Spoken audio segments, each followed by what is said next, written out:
Start by looking at that block of data between the two servers. Every developer is familiar with this. A nice, clean, human-readable text file. For building a simple web app or getting started using JSON, like this is great. You can easily read it yourself and understand the structure, and it works flawlessly on a small scale. But now look at the two big servers labeled microservice A and microservice B in the image. This isn't one request. These are Google microservices talking, and they might be having this exact conversation 100 billion times a day, every day, behind a private data center firewall. Here's the pattern interrupt. JSON was built for humans to read, but servers don't have eyes. Why are we sending human readable text when two machines are just talking to each other? That's what creates the problem you see on the screen. Follow the redundant field names lines and the massive JSON payload. Microservice A isn't just sending data, it's resending the labels ordered, custodied, and timestamp over and over again as plain text strings for every single one of those 100 billion requests. You're resending the entire schema, clogging up the network conduit between them and wasting incredible amounts of network bandwidth. And worse, glance at those CPU usage meters at the bottom of each server, both reading close to 100%. Every time microservice B receives that payload, it has to burn significant CPU cycles performing a text-to-object parsing operation. It's not just reading data, it's converting expensive text strings back into memory objects. This serialization, deserialization is the silent killer in a massive data center, a massive ongoing and entirely hidden computational cost. Two production tools solve this exact problem today: Google Protocol Buffers and Apache Avro. Protobuf is a cross-language binary serialization method, while Avro focuses on a more compact dynamic typing system. In the next scene, we will trace the data flow through one of these solutions to see how it can replace those red CPU meters with efficient optimized binary streams. Now, let's watch this exact problem break a massive live system at the single moment of impact. You are an engineer looking at a distributed trace, starting with that user search request hitting the front-end microservice on the left side of the screen. That single request doesn't stay simple, it explodes. Notice how that main flow immediately fans out into hundreds of concurrent internal microservice calls. It triggers cascades of requests to ranking, personalized services, ads, and index services simultaneously. Follow one of those rainbow-colored data streams from the serialized JSON data arrow in the center toward ranking microservice at the top. This is where you replace fast in-process function calls with slow network calls. And this is where latency is money. The pattern interrupt is this: when you break a monolith apart, you replace function calls with network calls. If the serialization is slow, your architecture just made your app slower. Zoom in on that timeline. In the ranking microservice block, it clearly shows the problem. Deserialized JSON takes over 50 milliseconds, dwarfing the 10 milliseconds of actual computation, labeled actual ranking. The CPU is redlining because it's spending 5 times more effort reading the request than actually processing it. Now follow the entire cascade toward that latency accumulation and aggregated response time visual at the bottom. Since these requests form a deep chain, the user's wait time grows exponentially, adding up all that JSON parsing overhead. From every single service hop, all that accumulated latency is what the end user feels on their device. Now that you're experiencing the pain of slow JSON parsing, let's fix it. Look on the left side of the screen at that long bulky JSON string for user Alice. It's mostly just text field names that waste bandwidth and compute. Protobuf or protocol buffers is the binary packing method we use for the actual data payload instead. Look directly below that. JSON, a special compiler, takes that bloated text and converts it into a single dense binary array. It strips away all field names and just uses numbered tags to know what data is what. You can see it there. It's incredibly compact, binary encoded, and highly optimized, saving a huge percentage of network bandwidth compared to JSON. Here's the core of the whole system: the schema definition in the center labeled proto. This is your single source of truth. You define a user message once, specifying that it contains a string for the name and assign it a permanent field number. It's not just documentation.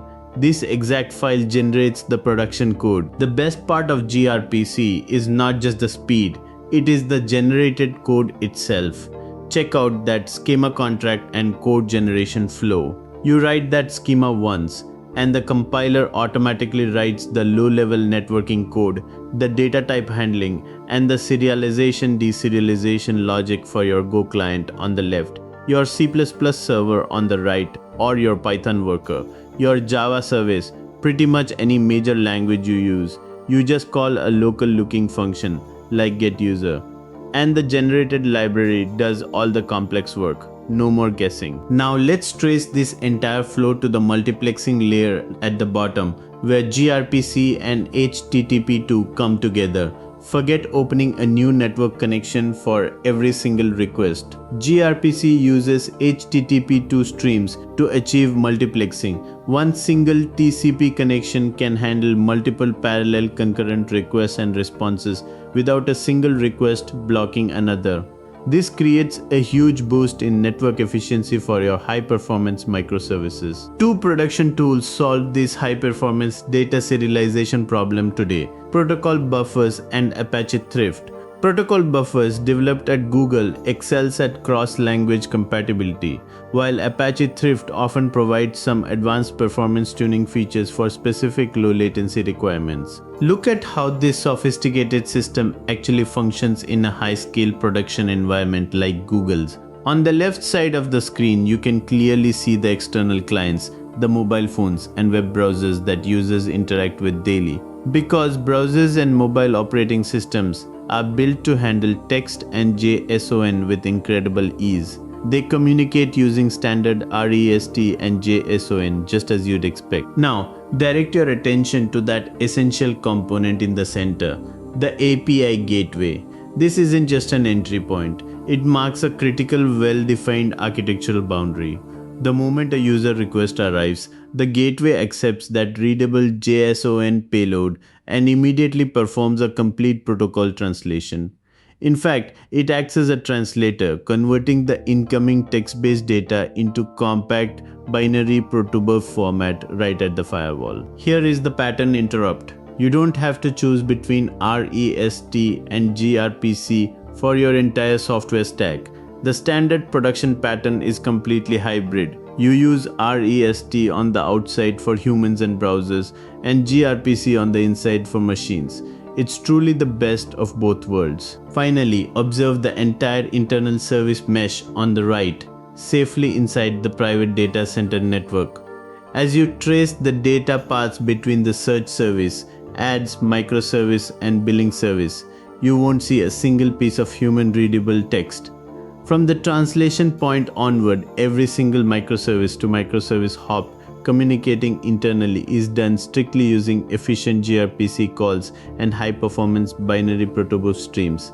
It really is optimized binary communication all the way down, driving the entire system. Two production-grade tools solve this kind of hybrid L7 gateway translation problem today: Envoy Proxy and NGI-NX. Envoy Proxy, now widely used in cloud-native environments, specializes in advanced protocol translation and service mesh integration, while NGI-NX remains incredibly strong for its mature web server performance and robust proxy capabilities. When you look at why gRPC is the only right call for internal microservices, it boils down to three core engineering constraints visible right here. Start with the bandwidth savings on the left. The jump from a bulky JSON string to a compact binary payload. At millions of requests a second, that is not just saving bytes, it is saving a fortune on bandwidth costs every single day. Now, move to the CPU savings in the center. Look at that JSON server straining every single request has to burn significant computational power, just parsing text. Directly next to it, the gRPC server's deserialization is almost trivial. Eliminating that text parsing is essential. Otherwise, your massive data center is just a very expensive string processing plant. Finally, look at the reliability column on the right. with loose JSON, someone renames a field and production silently fails. That is expensive downtime. gRPC's strict proto-schemas prevent that. They act as strong data contracts, preventing changes from silently breaking existing services and guaranteeing type safety across your entire mesh. Two core tools enable this type of high-performance internal communication today: gRPC for the client-server framework and protocol buffers for the serialization format itself. Protobuf is standard for its compact cross-language encoding, while gRPC manages the efficient HTTP2 streams between services. This closing insight changes how you approach software design. When you use REST for internal microservices, you are prioritizing developer convenience over machine efficiency. At Google scale, the machines won that argument. Text is a luxury a truly massive system cannot afford. Understanding these performance trade-offs will fundamentally change how you build production systems. Subscribe right now for real-world system design breakdowns every single week. Then, to learn where these requests actually enter the data center, watch our next video on API gateways via the link in the description.